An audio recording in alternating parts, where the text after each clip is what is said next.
Hello student, how are you all doing? I hope all of you are doing well. Now we are studying social science book of class 8 and this is our new NCERT book and this book name is Exploring Society, India and Beyond. In this book we are studying chapter number 3, The Rise of the Marathas.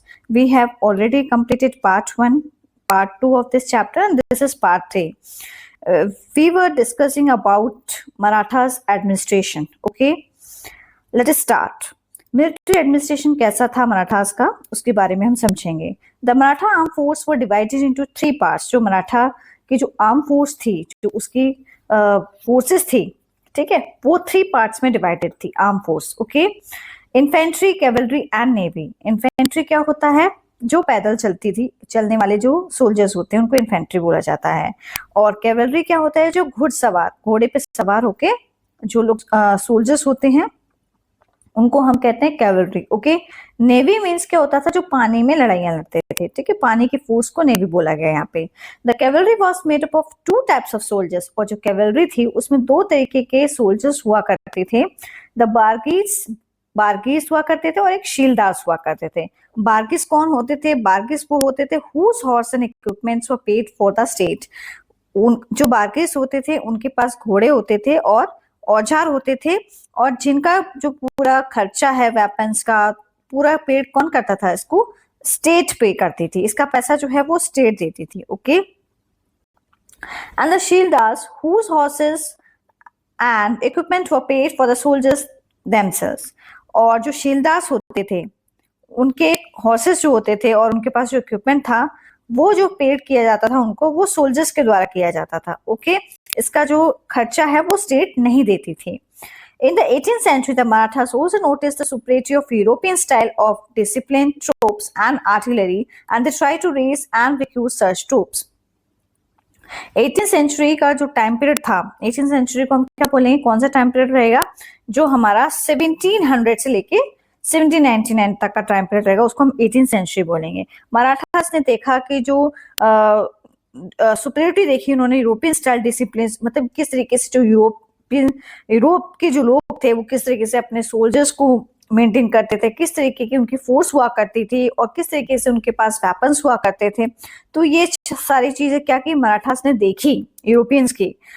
And they try to raise and recruit such troop. इसी तरीके से वो भी अपना standard जो है equipments का और टेक्नोलॉजी का और इस तरीके के वो सोल्जर्स, वो भी इसी तरीके से सोल्जर्स को रिक्रूटमेंट करना उन्होंने स्टार्ट कर दिया मराठास ने.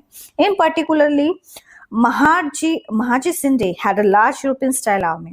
और जो महाजी शिंदे थे उनके पास यूरोपियन की जिस तरीके से आर्मी हुआ करती थी उसी तरीके से जो है महाजी शिंदे के पास भी बहुत बड़ी यूरोपियन स्टाइल आर्मी थी. Okay, Swords and lances were the preferred weapons of the Marathas. Figure 3.16 में आप देखेंगे किस तरीके की तलवारें और किस तरीके के भाला वगैरह हुआ करते थे. लैंसेस मींस भाला.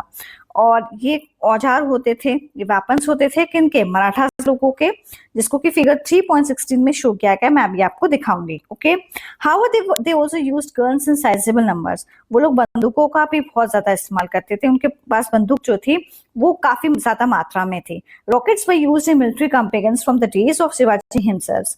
और रॉकेट्स का भी मिलिट्री के अभियानों में, मिलिट्री के जो भी अभियान चलाए जाते थे, जो मिलिट्री की एक्सरसाइज वगैरह हुआ करते थे, उसमें जो है रॉकेट्स का यूज होता था. और रॉकेट्स का यूज आप देखेंगे शिवाजी ने खुद भी किया था. शिवाजी के दिनों से चला आ रहा है रॉकेट का use in military campaigns. And by 1770 metal tube rockets were also being used. और 1770 के अंदर उस टाइम पीरियड के दौरान क्या हुआ था? मेटल की ट्यूब की रॉकेट्स होती थी, उनका भी इस्तेमाल हुआ था. ओके, तो ये जो है फिगर 3.16 जिसमें कि मैं आपको शो कर देती हूँ, ये कुछ वेपन्स हैं जो कि मराठास लोगों ने यूज किए थे. इसमें स्वर्ड्स भी मिलेगा आपको, लैंसेस भी मिलेंगे. ये तरीके के कई प्रकार के वेपन्स हैं जो मराठास ने यूज किए थे लड़ाई लड़ने के दौरान. Okay, as we saw earlier, forts were initially the mainstay of Marathas power. जैसे कि हमने पहले भी पढ़ा, और जो फोर्ट्स हुआ करते थे वो मराठा का मेन स्टे हुआ करता था. वहीं पे जो है मराठा की जो फोर्स होती थी वो रुकती थी, छुप के रुकती थी फोर्ट्स किले के अंदर. ठीक है। Shivaji control and built a considerable number of forts such as they were essential to strategically control important routes and shelter the army when engage in guerrilla warfare. Shivaji ने जो है कंट्रोल किया और उसने इस तरीके के बहुत सारे फोर्ट्स बनवाए जो कि बहुत जरूरी थे और कंट्रोल करना, और बहुत सारे रास्तों को कंट्रोल करने के लिए और रहने के लिए। और जो आर्मी होती थी वो छुप छुप के गुरिल्ला वारफेयर करती थी, वो व्यस्त रहती थी गुरिल्ला वारफेयर में। गुरिल्ला वारफेयर क्या होता है?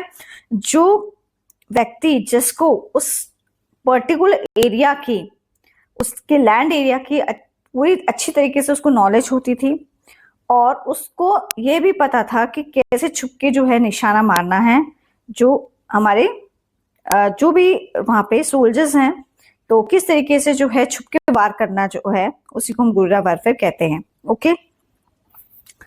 Ramchandra Pant Amatya, the finance minister of Shivaji in his work Aranya Patra, the royal edict explained. Ramchandra Pant Amatya जो थे ये फाइनेंस मिनिस्टर रह चुके हैं शिवाजी के, और इन्होंने एक इनका खुद का काम है अदन्या पात्रा। अदन्या पात्रा जो है ये रॉयल एडिक्ट है, इसमें इन्होंने जो है इनकी कुछ स्टेटमेंट है रॉयल एडिक्ट में कुछ स्टेटमेंट इशू किए इन्होंने। ठीक है, तो ये उनके कुछ स्टेटमेंट जो इन्होंने मतलब कि कुछ इशू की है, जो लिखी है वो एक्सप्लेन की गई है, तो उसको जो है हम अभी समझ लेते हैं। ये है नीचे, forts are the core of the state. Forts जो है वो कोर हुआ करती थी स्टेट की, मतलब मेन फोकस जो था स्टेट का वो किलो पे ही हुआ करता था उस टाइम पे। In their absence the land get devastated in the face of invasion. अगर इस तरीके से बाहर से जब आक्रमण होते थे ना, तो उस जमीन को बचाने के लिए जो है वो इन चीजों को लैंड को बचाने के लिए तो इस तरीके के जब आक्रमण किया जाते थे तो ये किले बना दिए जाते थे। Therefore, all the former kings secured the country by building forts। तो इस तरीके से कंट्री ने क्या किया था, जो भी लैंड होती थी उसको बचाने के लिए राजा क्या करता था, बहुत बड़े बड़े किले बना देता था। This kingdom, Maratha kingdom, was created by the late great master Shivaji from forts alone। और इस तरीके से जो है मराठा किंगडम जो है वो एक्सपेंड होते चला गया, और इसको किसने बनाया था? ग्रेट मास्टर जो थे शिवाजी, उन्होंने फ्रॉम द फोर्ट्स अलोन बहुत सारे उन्होंने किले बनवाए थे। A great enemy like Aurangzeb invaded this kingdom. और एक बहुत महान दुश्मन हुआ करता था मराठास लोगों का, वो था औरंगजेब। उसने क्या किया, बहुत आक्रमण किया इस मराठा किंगडम के ऊपर, और कॉन्कर ग्रेट एम्पायर्स। उन्होंने बड़े से बड़े क्या किया, एम्पायर को क्या किया, उसने जीत लिया था, जैसे कि बीजापुर का, भागनगर का। ठीक है, ये सारे जो एम्पायर्स थे यहाँ के, बीजापुर भागनगर, इनको अपने कब्जे में कर लिया था, जीत लिया था। But it was due to forts that the Marathas survive despite decades of onslaught. लेकिन फोर्ट्स होने के वजह से ही जो है मराठा जो है जो उनकी जो पावर है, जो उनका जो स्टेट है वो सरवाइव कर रहा है डिस्पाइट डिकेड्स ऑफ ऑनस्लॉट। मारकाट के बावजूद भी जो है वो आज जीवित हैं, इतना सब कुछ होने के बावजूद भी। मैरीटाइम सुपरमेसी क्या होता है? मैरीटाइम सुपरमेसी का मतलब होता है, ऐसी मैरीटाइम सुपरमेसी का पहले आपको मीनिंग बताती हूँ, जो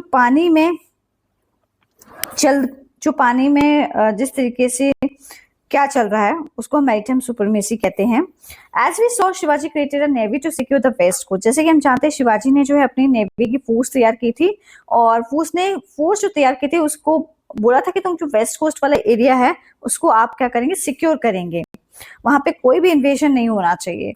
इन 18th century Kanhoji Angre guided the Marathas to victory in many naval battles. और क्या हुआ 18th century के दौरान, उस टाइम पीरियड में क्या हुआ, कन्हौजी एंग्रे आए और उन्होंने मराठास को गाइड किया, उन्हें एक मार्गदर्शन दिया कि तुम किस तरीके से जो है पानी में जो लड़ाइयां होती हैं उसमें कैसे अपनी जीत को हासिल कर सकते हो, thanks to a clever use of geography. और धन्यवाद करते हैं क्योंकि उन्होंने जिस तरीके से बताया ज्योग्राफी के बारे में। ज्योग्राफी मीन्स किस तरीके से आपको लड़ाइयां लड़नी है, ज्योग्राफी मीन्स उस लैंड एरिया की आपको पूरी अच्छी तरीके से नॉलेज।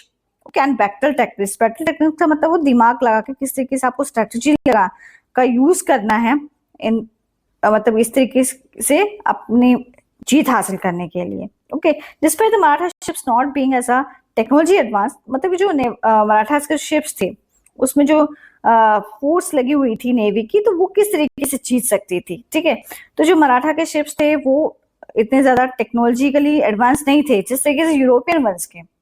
ठीक है।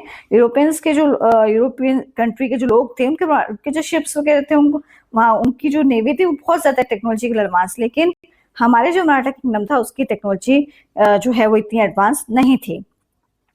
Eight the time the main strength of Europeans in India was their navies. उस टाइम पे जो मेन जो उनकी पावर हुआ करती थी यूरोपियंस की इंडिया के अंदर भी, वो उनकी नेवीज होती थी, मतलब नेवी की जो फोर्स होती थी, सोल्जर्स हुआ करते थे। They force Indians to purchase the naval trade passes cartazes in Portuguese at a price. और वो इंडियंस को फोर्स कर रहे थे कि तुम ऐसा करो, हमारे साथ जो है जहाज के थ्रू क्या करते हैं हम लोग, पानी के थ्रू क्या करेंगे, ट्रेड करेंगे, ठीक है। और जिसको करतास बोला गया पोर्चुगीज के अंदर। Eight a price any ship without a pass was confiscated. और कोई भी शिप जो होगा उसके पास लेकिन पास होना बहुत जरूरी है। ओके, अगर ट्रेड करना है तो पास होना बहुत जरूरी है। Marathas challenge this practice and started demanding passes from the European themselves.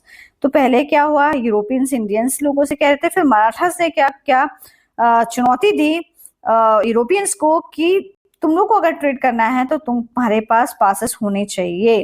To show their frustration by labelling Kannauj angry a parrot. और इस तरीके से उन्होंने अपनी फ्रस्ट्रेशन को दिखाया और उन्होंने कन्नौजी एंग्री जो थे वो पैरेट थे, ठीक है, पायरेट थे, सॉरी, इट मीन्स वो लूटपुट करने वाले थे। और इस तरीके से उन्होंने दिखाया कि उनका ही पूरा कंट्रोल है। ओके, तो आप देख सकते हैं ये मराठास का शिप जो है वो किस तरीके से मराठा शिप अटैकिंग कर रहा है इंग्लिश के शिप्स पे। ओके, तो ये पिक्चर्स को उन्होंने शो किया है फिगर 3.7 के 17 के अंदर, sorry. Maratha ships attacking the English ship, किस तरीके से मराठा का शिप जो है वो यूरोपियन का शिप जो है उस पर अटैक कर रहा है। Don't miss out, this is an important information. ये एक इम्पॉर्टेंट इंफॉर्मेशन है, इसको हम समझ लेते हैं पहले। इन 1665 4 ships from Shivaji's fleet reached Muscat। 1665 में क्या हुआ, 4 जहाज थे जो कि शिवाजी के फ्लीट के थे, उन्हीं के ग्रुप के थे, और मस्कट पहुंच गए। द कैपिटल ऑफ ओमान, जो कि ओमान की कैपिटल रह चुकी है sorry. The ruler there captured them and arrested the man on board. वहां पे क्या हुआ, ऑन बोर्ड क्या हुआ, रूलर ने क्या किया, हमला कर दिया और उसको अपनी हिरासत में ले लिया मैन को। He also prepare a few ships to attack Shivaji's coastal position. उसने भी बहुत सारे शिप्स इस तरीके से बना रखे थे कि शिवाजी के अगर कोस्टल पोजीशन पे कोई अगर कब्जा करेगा तो क्या करना है, पूरी तैयारी थी उनकी। But on hearing that Shivaji's navy contain more than 100 ships. लेकिन जब उन्होंने सुना कि जो शिवाजी की नेवी है उसमें तो 100 से ज्यादा शिप है, he retreated inside the harbour with the ships. वो अपने शिप के साथ ही वापस जो है अपनी लौट चला गया, अपनी जगह पे वापस चला गया। अब हम जुडिशियल सिस्टम की बात करते हैं। जुडिशियल सिस्टम क्या होता है, न्यायिक व्यवस्था कैसी थी उस टाइम पे मराठास की।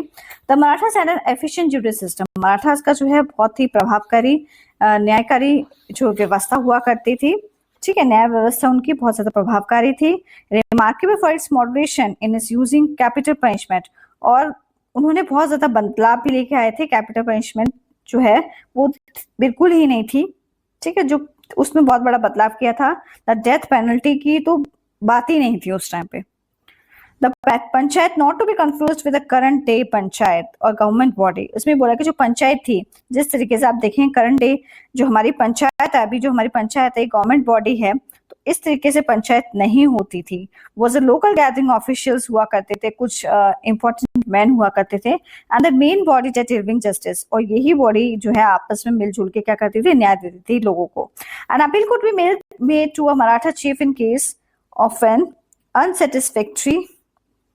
हाँ, और एक अपील की गई मराठा के चीफ से। An appeal could be made to a Maratha chief in case, अगर वो लोग अनसेटिस्फैक्ट्री वर्डिक्ट है, मीन्स अपील जो उन्होंने अपील किया है, जैसे कि हमारे यहाँ पे क्या होता है, हाई पहले आप लोअर कोर्ट जाते हैं, सबऑर्डिनेट कोर्ट समझ लीजिए, फिर उसके बाद आप क्या करते हैं, हाई कोर्ट जाते हैं। अगर वहां से आप उसके डिसीजन सेटिस्फाइड नहीं है, उसके बाद आप क्या जाते हैं, सुप्रीम कोर्ट जाते हैं। तो इस तरीके से अपील की जो है वो अनसेटिस्फैक्ट्री वर्डिक्ट थी, मराठा के चीफ हुआ थे उस टाइम पे। तो उनके जुडिशियल सिस्टम में इसे अनसेटिस्फैक्ट्री वर्डिक्ट देखने को मिला था, असंतुष्टि की बात देखने को मिली थी। Additionally in various prominent town such as Pune, Indore, इस तरीके से आप देखें कुछ टाउन्स थे, पुणे, इंदौर। द कोतवाल और the police was also deployed to ensure law and order within city.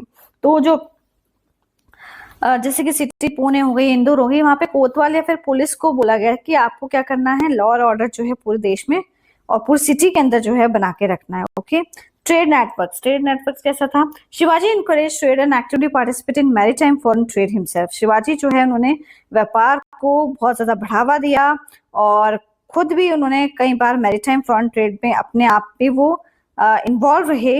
He and his official had their own ships. वो और उनके ऑफिशियल्स जो हुआ करते थे उनके खुद के शिप्स होते थे, विच दे रेगुलरली सेंड टू पोर्ट्स, जो कि लगातार जो है पोर्ट्स में भेजे जाते थे। As far as away as Mocha in Yemen, जिस तरीके से आप देखें मोचा यमन के अंदर है, मस्कट ओमान के अंदर है, मलक्का मलेशिया के अंदर है। Some of these ships carried cargo like gold textile. इस तरीके के बहुत सारे शिप्स जो है वो कार्गो को कैरिड करते हैं, जैसे कि गोल्ड हो गया और टेक्सटाइल हो गए। Roads were constructed and maintain, roads को जो है बनाया गया और उसको मेंटेन भी किया जाता था। In places such as Odisha in 18th century, अगर हम उड़ीसा की बात करें 18th सेंचुरी के दौरान, a network of ferries was maintain, और जो नेटवर्क था फेरीज का उसको मेंटेन किया गया। ठीक है, जो नेटवर्क था फेरीज मतलब क्या होता है? ऐसे शिप्स जो मतलब कि जो सामान लेके जाते थे, गुड्स लेके जाते थे, उनको फेरीज बोला गया। ओके, तो ऐसे शिप्स का जो नेटवर्क था उसको मेंटेन किया गया, क्योंकि वो रिवर के थ्रू क्या हो रहा था? ट्रांसपोर्ट हो रहा था। ब्रिजेस वो वेल्ट ओवर रिवर्स, ब्रिजेस बनाए गए नदियों के ऊपर, एंड स्मॉल स्ट्रीम्स, और छोटी छोटी जो है पानी की धाराएं बनाई गई। उन पे भी क्या बनाया गया? जो छोटी छोटी धाराएं थी पानी जहाँ से छोटी छोटी नदियों के द्वारा जुड़ रहा था, वहां पे भी इन्होंने ब्रिजेस को कंस्ट्रक्ट किया। अब कल्चर रिवाइवल की हम बात करते हैं। The Marathas contributed substantially to India's culture development. तो मराठा का जो कंट्रीब्यूशन जो है इंडिया के कल्चर डेवलपमेंट में वो बहुत ज्यादा महत्वपूर्ण है। Shivaji vision of Swaraj is evident in scene, और शिवाजी का जो विजन था उसका एक नजरिया था कि हमें स्वराज्य चाहिए, मतलब हम किसी का कंट्रोल नहीं चाहते, किसी का रूल नहीं चाहते, हम अपना राज्य चाहते हैं। ठीक है, तो इस उन्होंने अपना जब राज्य जब उनका आ गया था, अपना खुद का उनका कंट्रोल हो गया था अपने किंगडम पे, तो उन्होंने खुद की अपनी सील्स बनाई थी, विच कैरिड संस्कृत इंस्क्रिप्शन, जिसमें संस्कृत में जो भी लिखा था वो संस्कृत में इंस्क्रिप्शन लिखा था। A notable departure from the prevalent Persian seals. और आप देखेंगे उन्होंने क्या किया, जो पहले से चली आ रही थी पर्शियन सील्स को, उनको कम करने की बात कही, उनको खत्म करने की बात की, उनके हटाने की बात की गई। This seals of Shivaji the son of Shahji waxing like the new moon revered by the world.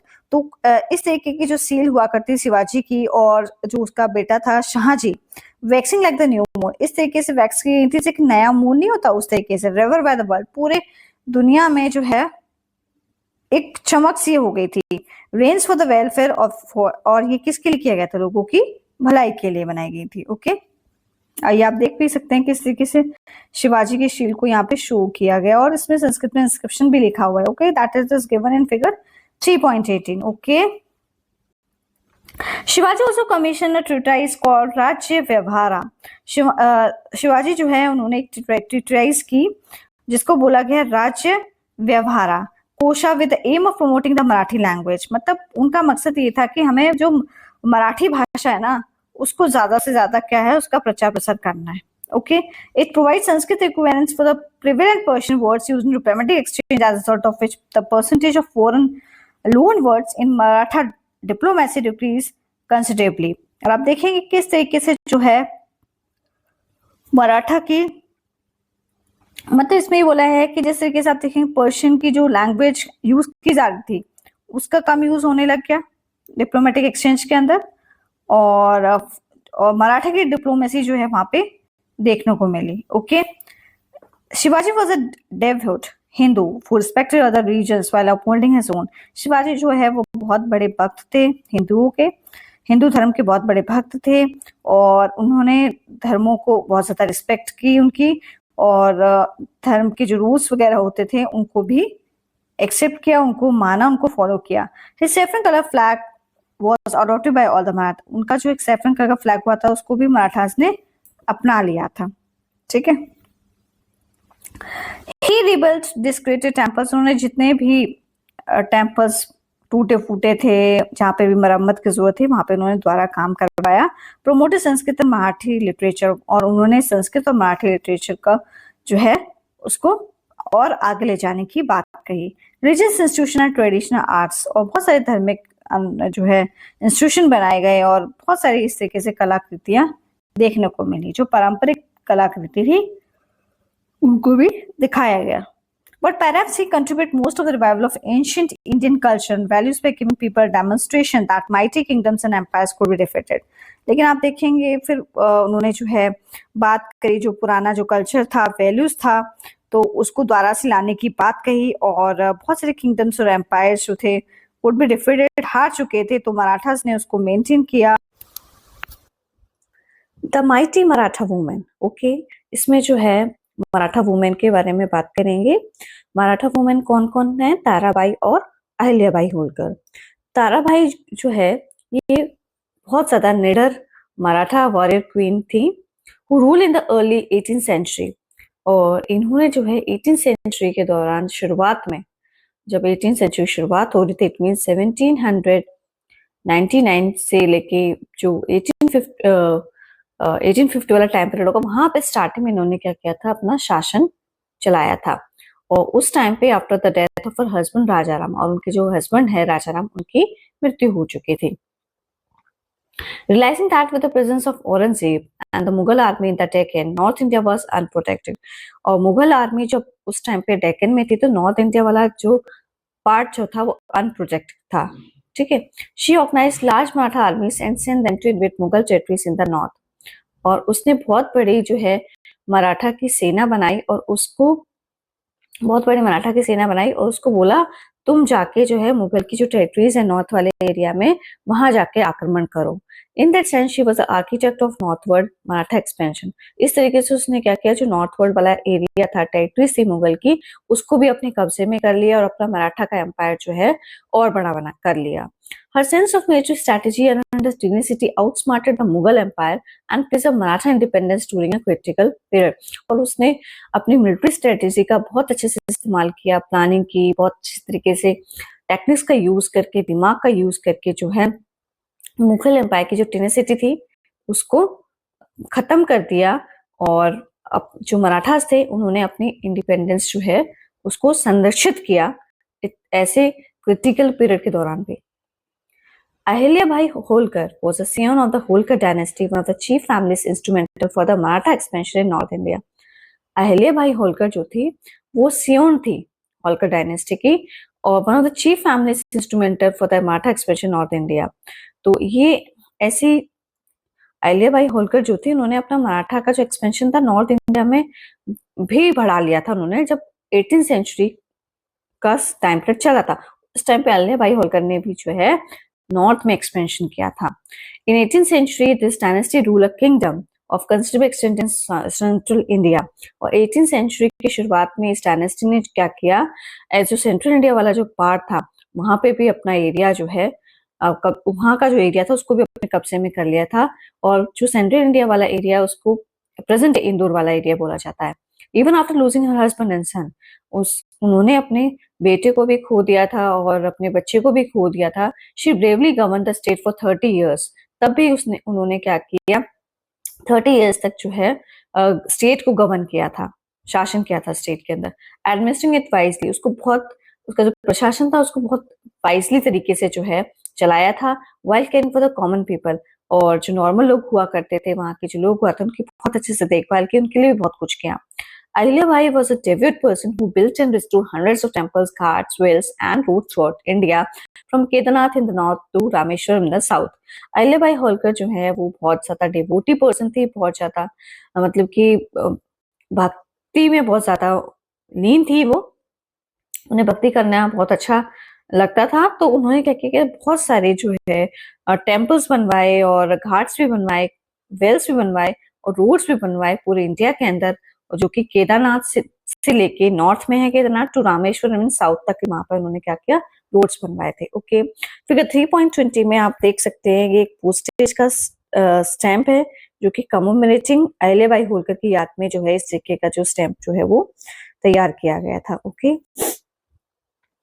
Most famously she rebuilt the Kashi Vishwanath temple in Varanasi. और उसने क्या किया था, काशी विश्वनाथ टेम्पल जो था उसको द्वारा से बनवाया था।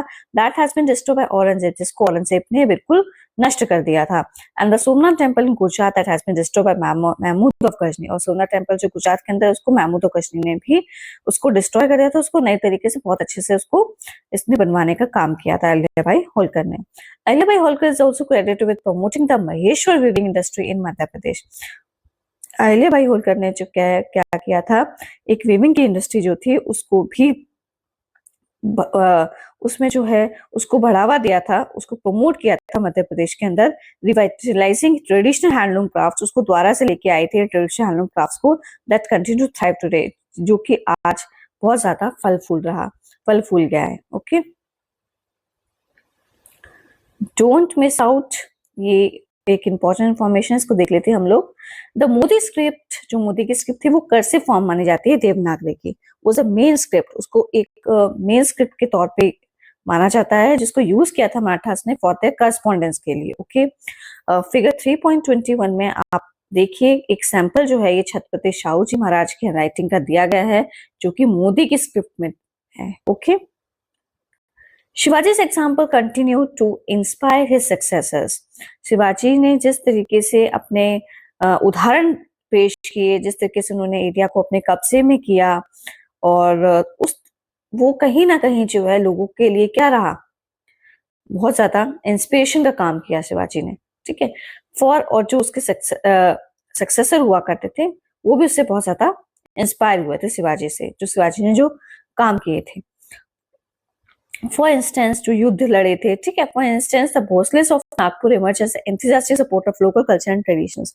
और भोसले जो थे नागपुर के, उन्होंने जो है लोकल कल्चर जो ट्रेडिशंस हुआ करता था उसको बहुत ज्यादा, उसमें बहुत ज्यादा रुचि दिखाई, उसको बहुत ज्यादा सपोर्ट किया।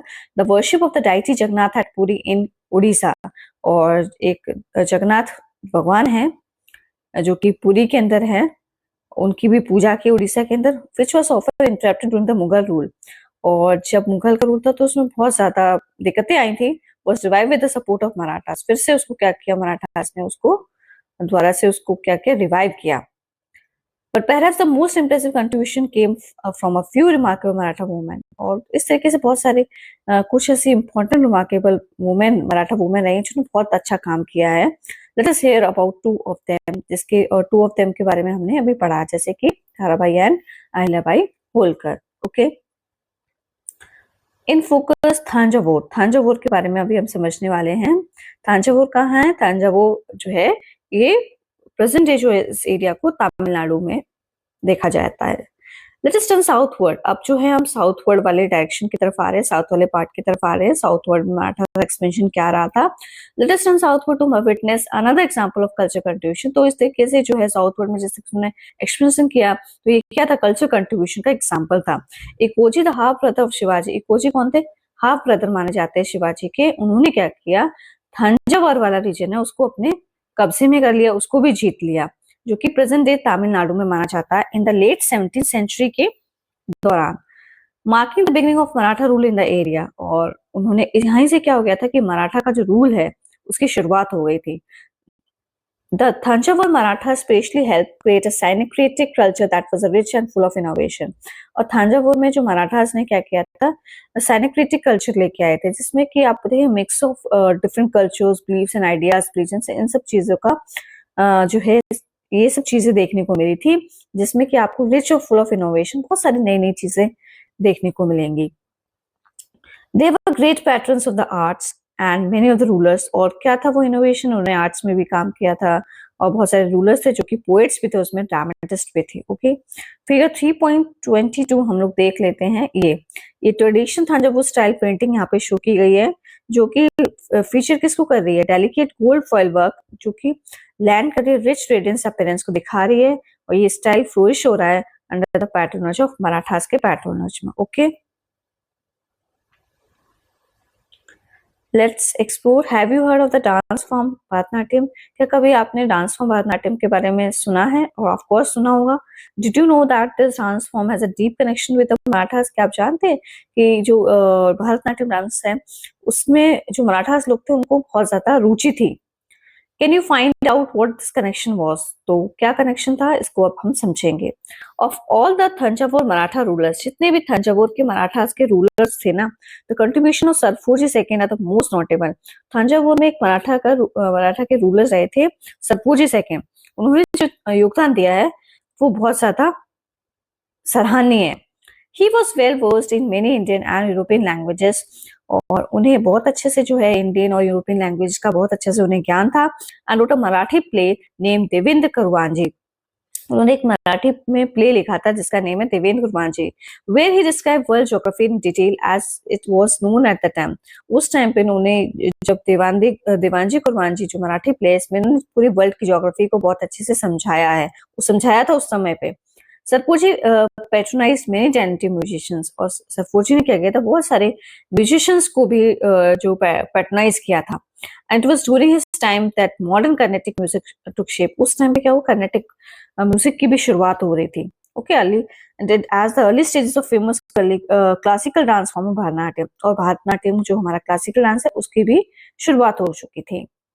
फिगर 3.23 में हम देखें कि मराठा का जो इंस्क्रिप्शन है वो वॉल पे लिखा हुआ है। ये देखिए आप, ये मराठा इंस्क्रिप्शन वॉल पे लिखा हुआ है। ये वॉल किसकी है, बृहदेश्वर टेम्पल की है, और इसमें रिकॉर्ड हिस्ट्री लिखी गई है, किस लिए की, भोसले की फैमिली की। Okay, Serfoji was quite interested in medicine and established the Dhanvantari Mahal. Serfoji जो थे वो बहुत ज्यादा जो है मेडिसिन के फील्ड में बहुत ज्यादा इंटरेस्टेड थे। उन्होंने धन्वंतरी महल जो है एक स्थापित किया था, जो कि जहाँ पे केंद्र बना दिया था औषधियों का, दवाइयों का, that offer free treatment of disease using both Indian and western medicine का यूज करके लोगों को फ्री में इलाज किया जाता था वहां पे धन्वंतरी महल के अंदर जो सेंटर्स था वहां पे। He also started printing press, the first such example in India by a native ruler, और उन्होंने प्रिंटिंग प्रेस की भी शुरुआत की। और he got the history of the Bhosle family inscribed on the walls of Brihadeshwar temple Thanjavur, और उन्होंने जो हिस्ट्री थी भोसले फैमिली की उसको बृहदेश्वर टेम्पल की जो वॉल्स जो कि थांजावुर में है उस पे भी उसको लिखित, मतलब उसको लिखवाया था खुदवा के। Okay, which is one of the largest single inscriptions in India, जिसको एक सिंगल इंस्क्रिप्शन माना जाता है पूरे इंडिया के अंदर, और रिकॉर्ड फॉर पोस्टरिटी, और ये रिकॉर्ड किसका रहा, पोस्टरिटी का। ओके, अब जो है हम कल्चरल एनवायरनमेंट देख लेते हैं, थांजावुर का कल्चरल एनवायरनमेंट कैसा था। The cultural environment of Thanjavur was multilingual. Multilingual क्यों था, with the mix of many influences, क्योंकि इसमें बहुत सारी लैंग्वेजेस का यूज किया गया था। इस वजह से जो कल्चरल एनवायरनमेंट था थांजावुर का मल्टीलिंगुअल था, बहुभाषिक था। द लोकल तमिल कल्चर भी था उसमें, तेलुगु का कल्चर भी था फॉर्मर रूलर्स का, एंड द करंट रूलर्स जो थे उसमें मराठी का कल्चर भी इंटरेक्टेड था विच ईच अदर फ्रीली। ठीक है, आप फ्री तौर पे जो है इंटरेक्ट कर सकते थे। बहुत सारे कल्चर्स जो है वो देखने को मिलते थांजावुर के अंदर। The Maratha legacy, Maratha legacy means क्या होता है कि मराठा जो थे वो अपनी क्या छाप छोड़ के गए थे। Okay, the Maratha ruler challenges Mughal dominance and establish the largest Indian empire before the British took over the subcontinent. Maratha का जो रूल था वो बहुत ज्यादा चुनौतियों भरा था, क्योंकि उन्होंने क्या किया था, मुगल की डोमिनेंस को चुनौती दी थी। ठीक है, उनको हरा के जो है अपनी जो पावर है उसको एक्सपेंशन किया था, and establish largest Indian empire. एक पूरे जो आप देखेंगे इंडिया के अंदर जो सबसे बड़ा एम्पायर जो बना है वो मराठास का ही बना है। वो जब कब बना था, जब तक ब्रिटिश नहीं आए थे, तो the British took over the subcontinent, जब तक ब्रिटिशर्स सबकॉन्टिनेंट वाले एरिया पे नहीं आए थे उससे पहले जो है मराठा का जो एम्पायर था वो सबसे ज्यादा लार्जेस्ट एम्पायर माना जाता था। Controlling much of central and northern India, और ज्यादा से ज्यादा एरिया उन्होंने कौन सा अपने कब्जे में किया था, सेंट्रल वाला और नॉर्थर्न इंडिया वाला। They set up a new way of governing with an efficient administration, और उन्होंने नए तरीके से जो है प्रशासन को चलाया था और योग्य तरीके से चलाया था।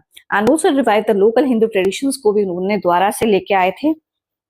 ठीक है, उनकी संस्कृति को, उनके रिलीजन्स को, उनके आइडियाज को विदाउट रिलीजियस डिस्क्रिमिनेशन, और कोई भी उसमें रिलीजियस डिस्क्रिमिनेशन नहीं थी। मीन्स कि कोई भी धर्म का व्यक्ति किसी भी कल्चर को फॉलो कर सकता है, कोई भी धर्म के नाम पे कोई भी भेदभाव नहीं होगा। Their brave fight against oppressive rules and foreign power was driven by the fiery ideal of स्वराज्य, और जो इस तरीके से जो लड़ाइयां लड़ी थी उन्होंने ऑपरेसिव रूल किया था फॉरेन पावर के अगेंस्ट भी, तो ये स्वराज्य जो है उन्होंने उस वाले आइडियल को अपनाया था। It inspired many Indians to believe they could govern themselves. बाद में उन्होंने बहुत सारे इंडियंस को ये विश्वास दिलाया कि तुम भी गवर्न कर सकते हो। Many Indians to believe that they could govern themselves, planting the early seeds for India freedom movement. और यहीं से क्या हुआ था, जो आजादी का जो आंदोलन था उसका बीज यहीं से बो चुके थे वो लोग। ठीक है, यहीं से शुरुआत हो गई थी आजादी के आंदोलन की कि इंडिया को क्या चाहिए, अपना जो स्टेट है वो उसकी अपनी खुद की इंडिपेंडेंस होनी चाहिए, वो अपना खुद का जो है उसका कंट्रोल होना चाहिए इंडिया के अंदर। तो उसका बीज जो है ये मराठास ने बो दिया था, उसकी शुरुआत कर दी थी। Before we move on, now we will see the summary. Chhatrapati Shivaji Maharaj founded the Maratha kingdom in 17th century में उन्होंने मराठा किंगडम की स्थापना की। 8 decades लॉन्ग, उन्हें का मतलब कि दशक लग गए इस चीज को कंप्लीट करने में, long resistance to Mughal power को हराने में। And the experience gain from this help in expand India specially 18th century. और जो अनुभव मिला उससे क्या हुआ, इंडिया का एक्सपेंशन हुआ 18th सेंचुरी के टाइम पे। ओके, सेकेंड पॉइंट हम लोग देख लेते हैं। The British capture India effectively from the Marathas more than from any other Indian power. British जो थे वो आक्रमण कर रहे थे इंडिया के ऊपर इफेक्टिवली, बहुत प्रभावी तौर से, Marathas from the Marathas more than और भी कोई इंडियन पावर हो तो। Forts were the core of Maratha states. Maratha state का जो कोर माना जाता था, फोर्ट्स माना जाता था, उन्होंने बहुत सारे किले बनवाए थे। The Marathas control hundreds of forts को उन्होंने कंट्रोल भी अपने कब्जे में किया था। और स्ट्रेटेजिकली वो लोग वहां से छुप के क्या करते थे, एक दो दूसरे एरिया पे क्या करते थे, कंट्रोल करते थे, उसको अपने कब्जे में करते थे। Okay, their formidable navy resisted European naval supremacy for quite some time. जो उनकी नेवी थी उसने यूरोपियन नेवी को रोका था, और उनकी जो नेवी, यूरोपियन नेवल की जो सुप्रीमेसी थी उसको रोका था कुछ समय के लिए। क्यों रोका था, क्योंकि उनके पास लेटेस्ट टेक्नोलॉजी नहीं थी उस समय, इसलिए। Okay, The Marathas inspire new cultural confidence among Indians in various regions, thus contributing to the cultural revival and innovation. और मराठा ने जो है वो बहुत ज्यादा प्रभावित थे, न्यू कल्चर्स लेके आए थे और अलग रीजन्स में। और इस तरीके से क्या हुआ, द्वारा से जो है कल्चर को जो आइडियाज थे, बिलीव्स थे, उनको द्वारा से लेके आया गया और उसमें कुछ नई चीजें जो है वो देखने को मिली। ओके, आई होप आपको ये चैप्टर जो है अच्छे से समझ आया होगा। तो नेक्स्ट चैप्टर में जो है हम लोग इस चैप्टर के क्वेश्चन आंसर समझेंगे। So please like share and subscribe my channel. Thank you. Okay.